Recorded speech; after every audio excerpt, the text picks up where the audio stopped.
Hi viewers. తాటి ముంజలు ఒలుచుకోవడానికి చాలా ఇబ్బంది పడుతుంటారు కదా అందరూ. నాకైతే చాలా ఇబ్బంది, నాకు తీయటం కూడా రాదు. నేను ట్రై చేశానండి. మనం బీరకాయ, సొరకాయ ఇలాంటివన్నీ పొట్టు తీయడానికి పీలర్ యూజ్ చేస్తాం కదా, దాంతో ఒకసారి ట్రై చేస్తే ఎలా ఉంటుందండి.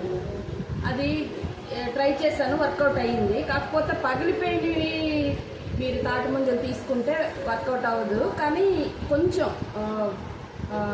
గట్టిగా ఉన్నటువంటివి తీసుకుంటే ఈ విధంగా మనం ఈజీగా ఉంచుకోవచ్చండి. చాలా బాగా అంటే చాలా బాగా వచ్చేస్తాయి.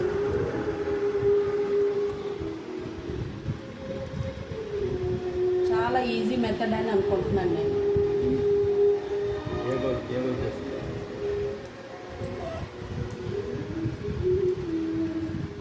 చూడండి, ఇలా చేతితో లాగేసుకుంటే